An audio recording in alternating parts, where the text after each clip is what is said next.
Hi, I'm Dylan, and join us today on my job where the distance was short, but the significance was anything but. Yeah, that's right.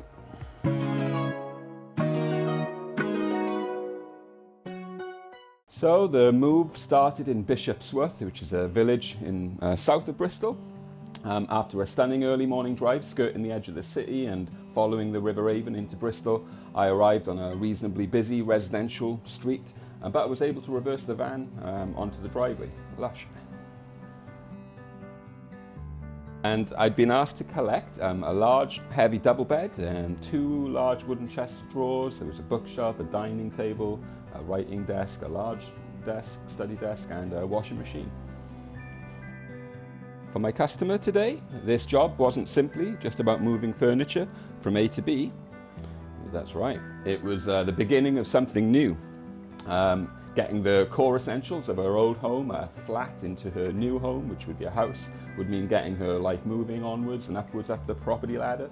The customer had only contacted me the day before, and I'd been able to accommodate her request for a next day move, and being able to help her move so quickly meant that she could start settling into her new life in a place a lot sooner, a feeling of happiness like Sammy gets when he's chomping down on a new treat.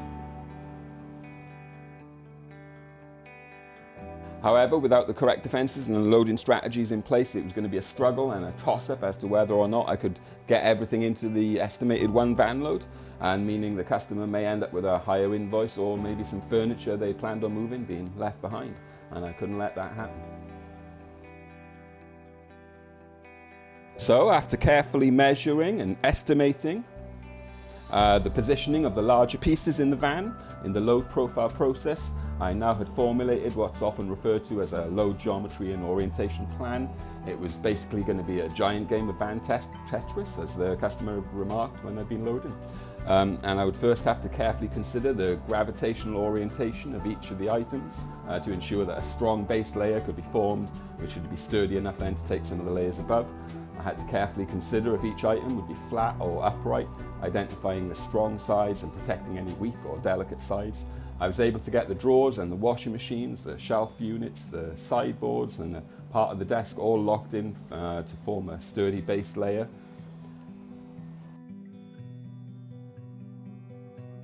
And whilst doing this then, I had to carefully pay attention to the access manoeuvring strategies.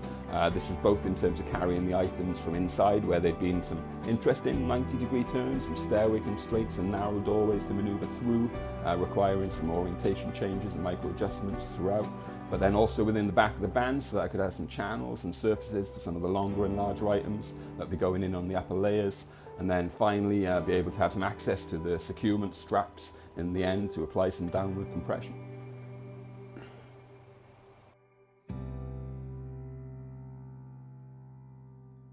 Now that I had access, I was able to next load the longer items, all the pieces of the bed nicely lay on top of the base layer, and then the sofa, which was actually a job getting out, as it was one of those that kept springing shut.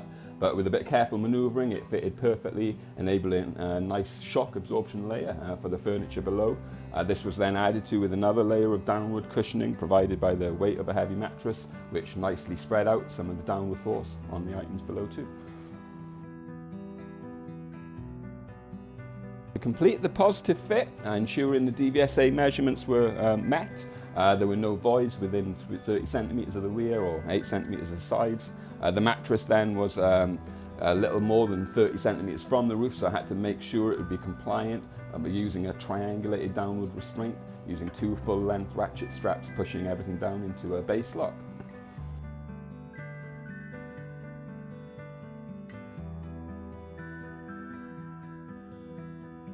And there were a couple of last-minute, lengthy arrivals in the form of a coat stand and two long floor lamps, which I was able to slot in and then tuck under the straps in the void in the ceiling.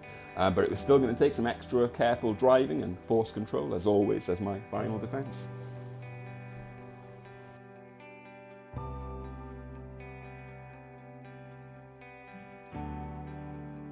So now everything was locked in place, ready for transport. A quick check on the loading manifest to make sure all defences were in place and a reminder of what's at stake. These weren't just items of furniture, they were the essentials of a new home, and it wasn't about how far the furniture had to travel, it was about what waited at the other end, from the essentials of one home to the foundations of another.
Delivery was in Long Ashton, which was another village just south of Bristol. It was only a short 15-minute and 3 miles distance away, and it was a nice drive through some of North Somerset's finest and quaint, picturesque villages. And once again, the new place was situated on a residential street and had a convenient driveway I could use to back the van up to the front door, double lush.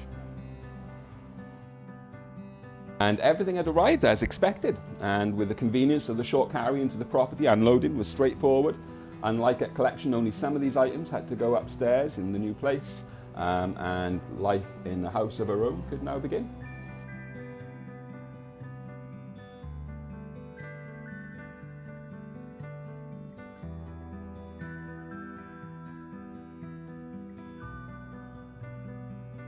Sometimes 3 small miles can represent an entirely new chapter.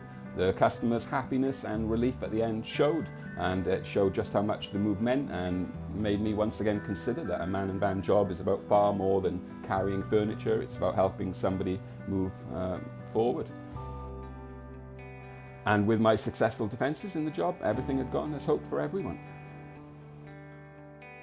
So a relief there with the new chapter. Was off to a good start with this job today, and again, no sign of the phantom to spoil it all. And if you enjoyed watching the little adventure in the villages around South Bristol today, then please do take a look through some of the other content on the channel. There's plenty of videos highlighting some successful techniques and strategies I use regularly on the job from day to day to ensure smooth and successful removals all over the UK. And please do leave a comment, and a paw on the like and the subscribe button would be really kind too. Thanks.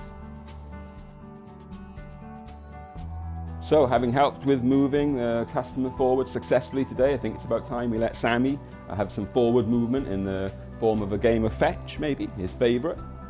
As always, thanks for watching. It's Angles Access Load Order, and we'll see you on the next one.